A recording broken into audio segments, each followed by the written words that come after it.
Hey, what's up guys? Nathan here at Bluestone Farms today. We're gonna go ahead and start cutting the hay down today. It's got a good break from the weather. It's gonna be nice and hot and sunny for next couple of days here. So we were having a pretty good leak on the gear case housing over here, which is this whole assembly right here. It was leaking out down through here. I went and looked at the parts catalog for the thing, and I thought that there would be some type of gasket in there, and there's not. And it's basically what they call like a liquid seal, and I'm assuming it's just some type of like silicone or something that you just spread on there and then bolt the cover back to the housing itself. When I bought this hay barn last year, it was already leaking, and it's not a fast leak, it's a slow leak. But since the thing sat all winter long, I think all the oil drained out. I didn't do the cleanest job with it, but I tried putting the new kind of like a silicone type of thing that's rated for metal. It's ready to get hot. We'll see if that holds a leak or not. If it does, that's awesome, but I don't know if I'm really expecting it to. We need to add more oil to the gear case housing. It's empty right now. You can hear it sounds pretty hollow. Nothing in there. So then we'll get hooked up to the tractor and we'll go ahead and start cutting this field first. We have quite a bit to cut today. So we got the front half of this field, which is, I believe it's 7-something acres. And then we got the back half of it on the back there. That's another 4.5 acres or so. I'm not sure if we're gonna be able to do the back half of it. It tends to stay a little wet back there. We've had quite a bit of rain last week, so I don't know how much sunlight and heat that the ground's gotten exposed to with all that tall grass back there. So if we can cut it and it's dry enough, that's awesome. If not, we'll have to skip it. So we got the 11 acres here. I've talked to my neighbor. He's gonna let me do his fields. He's got 3 different fields he's gonna let me do. So basically with his 3 fields and our 2 fields back here, I got a combined 31, just over 31 acres. Today's gonna be a little while on the tractor. We're gonna get the thing greased down, put oil in the gear case housing, hook up to the tractor. One thing that this thing does need that I haven't gotten around to doing yet is with the blades on the thing, there's a good number of them that probably need to be replaced. Which are, if you can see it, they're in there. They're the blades that go back and forth.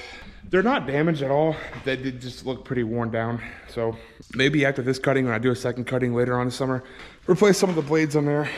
I guess we can get hooked up to the tractor here first. We got to get the 3-point hitch off the tractor.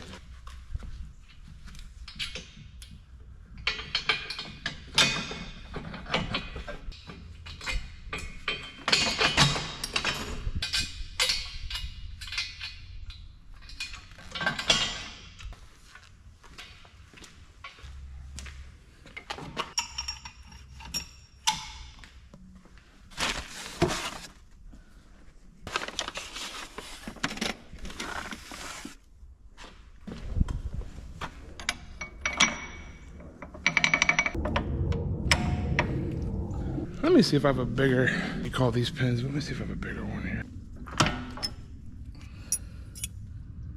Yeah, this one's bigger.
I just finished up getting this whole thing greased up. It didn't take a whole lot of grease. I just cut with this last fall. Last time I used it, and I greased it pretty heavily then. I didn't cut terribly a whole lot with it, so it didn't take a lot of grease, but everything's greased up on it.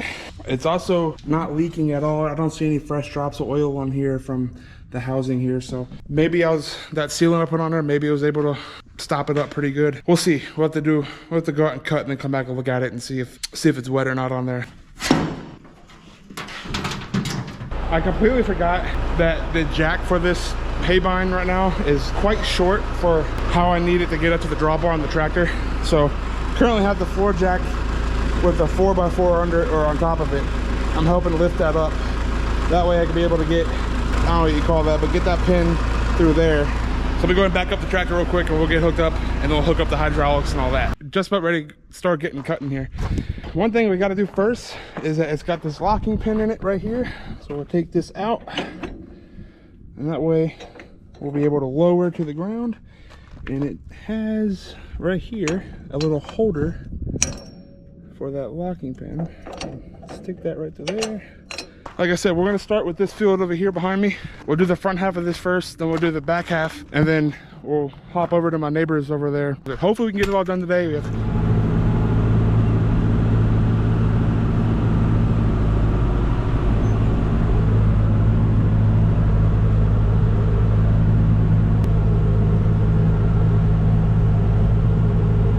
have been at this for probably about an hour and a half, maybe 2 hours, I don't know. We're moving along kind of slow. I'm getting it down now, but when I first was going around and making a couple passes, I kept having the thing clog up on me pretty good. I'm only going to be able to do the front half of our bottom field this time around.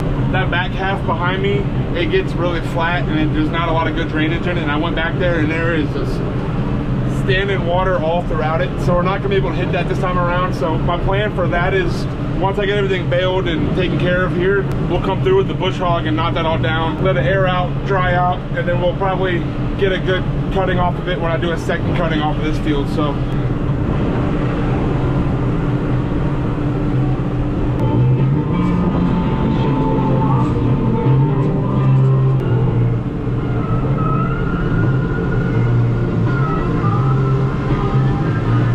we just finished up the front half of our field here. It took a little bit longer than I wanted it to. The hay bind kept clogging on us, but we got it done.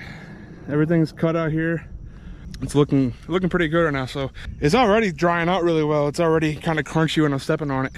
I'm gonna go up and grab a bite to eat for dinner real quick. It's about 6 o'clock now. So I'm gonna go up and get some dinner and then come back down after I eat. I'm gonna go down or take the tractor over to our neighbor's house and start in their field. I know I'm not gonna be able to finish that tonight, but they got 3 different fields over on their property. I believe they have one field that's just under 5 acres. They have another one that's like 7 acres. Then they have a really big one that's right around 20 something acres, I think. So if I can do the 5 acre spot tonight and then do the other 2 tomorrow, that's my plan. So just crossed over to my neighbor's property here. So he's got quite a bit of land, quite a bit of field here. He's got a bunch of gravel here. I gotta avoid that. It's kind of the old gravel driveway through here. He's kind of got quite a bit of stuff through here. I gotta watch and keep an eye out for it. To be honest, I don't know how good hay this is. I thought it was more grass-like and it's kind of weedy.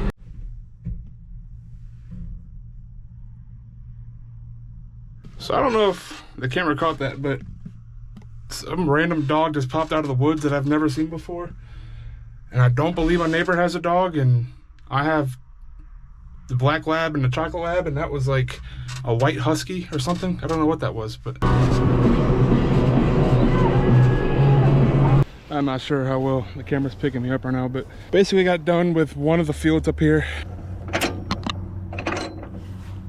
I'm gonna have to hit the 4 acre one tomorrow along with that big one tomorrow morning. So I got the tractor parked up here, but we'll come back at this tomorrow morning, ran out of daylight. That's cool. We got the strawberry moon. I don't know if it's, we'll get back at this in the morning. We'll wrap the thing up tomorrow morning and we'll let the hay dry out for 2 or 3 days. Today's Tuesday.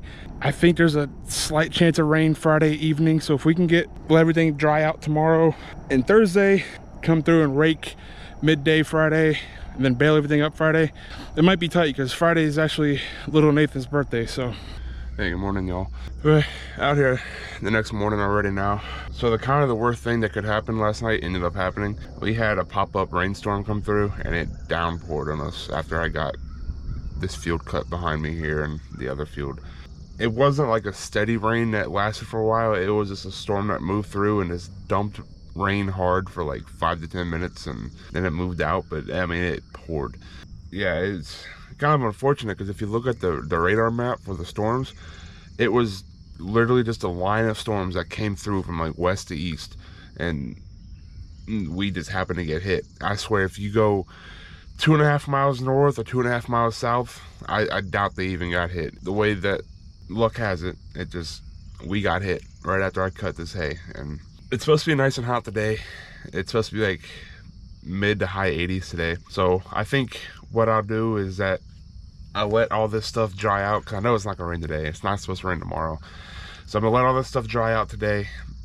I'll let all the stuff on top dry out. And then tomorrow morning I might come through, and I don't have a tedder, so I'll probably use our rake. So I'll come through with our rake tomorrow and kind of just flip everything over, make sure everything on the bottom gets dried out. Now the other property over there, that place is so thick, I'm not sure what we're gonna do with that. I'm hoping that gets dried out today, and then we'll see about raking it up just to flip it over and let the bottom of that dry out and whatnot. And I'm probably gonna try to sell that hay over there as like mulch hay or feed it for cattle. I mean, definitely no horse is going to eat that stuff. So, but it is what it is, and you gotta live with how the cards are dealt sometimes. So let's see, it's still early. It's not quite 9:30 yet, and the sun's still coming out and burning the dew off the grass. I'm kind of waiting for everything to dry out on top before I go over there. But once it gets a little bit warmer, I'm gonna hop on the tractor over there. I left the tractor in the field last night over there, so go over there and knock that stuff out. Hopefully it doesn't take me too long. And that dog came out of the woods on my neighbor's property, and then it ran over here to our property, and it ran this way. But last night when I was coming down here, and it was just about pitch dark when I was finishing up last night, but when I came down here to our shop to close up the shop and whatnot, that dog was down here, and it was pitch dark, and I was walking from way up top all the way down here, and I could see something moving over there. But this isn't the first time that people have dumped their dogs on our property.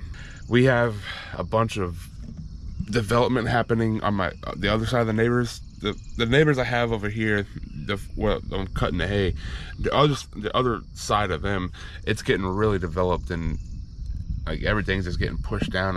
And then if you go back this way, a bunch of like industrial quarries and all that stuff. So it seems like people are just dumping their dogs here, like they're unwanted pets. And this is a common occurrence this year. This is like the second or third dog this year, and we've seen it a couple times in the prior years. But it's kind of sad that people do that, you know. I mean, I don't know, because this white dog that I saw yesterday, I didn't get it on camera, but when he popped out of the woods, I stopped the tractor and shut the tractor off, and I ended up opening the door to see if I can call him over.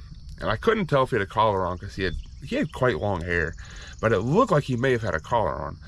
But anyways, I tried calling him over, and he looked there and kind of wagged his tail and looked at me like you could tell this dog had been domesticated. Like he wasn't like some stray dog that's been left out in the woods for who knows how long and turned wild. But anyways, I don't know. I guess he kind of got spooked by the tractor and he ran down this way. And I saw him over here last night by our shop, so I don't know where he went this morning. But I have to keep an eye on that. And I'll have to check the reports on social media, see if anybody's missing a dog or something. But all right, I'll let this sun kind of come up a little bit more, burn the dew off of everything, and then I'm gonna hop on the tractor and get to cutting again. So I'll be back at this here soon.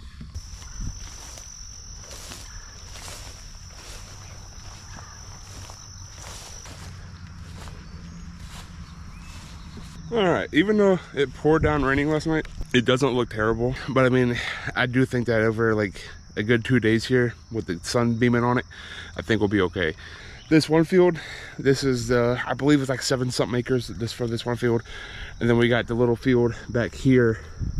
There's an old driveway right here, but we got the little field back there. That's 3 or 4 acres, and then we got the big one across. So I'm gonna go ahead and hit this little one first, then I'll hit that big one over there. I think this little one I want to do first, just to be able to get it down, and it's on a bunch of tree lines, so that way the sun can get on top of it. While the other one, it's pretty wide open, so the other one should be getting sun all day long, while this one, I want to get the maximum sun on it that I can. It's now about almost 2:30 here now. I've been running into some issues with the hay bind. It's so wet out here, yeah, and it's clogging up, and I've gotten out of the tractor like 5 times now to unclog the thing, and I'm struggling with it. It is just clogging up and clogging on me. So I talked to my neighbor, and I'm gonna go ahead and bale this stuff up on Friday, and then I'm gonna come back in 2 or 3 weeks once it dries out. Hopefully we don't get much rain. It's not looking that way right now. It looks like there's quite a bit of rain coming in the forecast, but with that said, I'm gonna come back in 2 or 3 weeks and cut the rest of it and then bale that. And I hope at that point, our bottom field, the back half of our bottom field, should be dried out a little bit if the weather cooperates. So that's where we're at right now. Go ahead and kind of wrap this video on that. So I'll come back, and there's streaks everywhere because it was so wet that, like, you can see a streak there and there's a streak there, but there was just certain blades on the haybine that when they just go back and forth on that bar, grass was getting caught in the grooves of where the blades slide in and out, and it was just covering up the blades, and blades weren't being able to cut. So I got a lot cut. I started to get a lot cut. So I did tell the guy that I'm gonna come through and get the spots that I'm not gonna cut for hay. I'll come back and get it with the bush hog. That way he doesn't have to worry about it. And that's where we're at now. So we're gonna let this dry out for 2 days or so, and I'll bring the camera back out and start raking and baling. So I don't know how else to really end this video other than that right now, other than we didn't really get cut what I wanted to get cut. So thanks for sticking around on this one. It wasn't really an exciting video. I didn't get a whole lot of footage actually cutting hay other than from inside the tractor. So with that said, we'll catch you all at the next one. Make sure to like and subscribe. So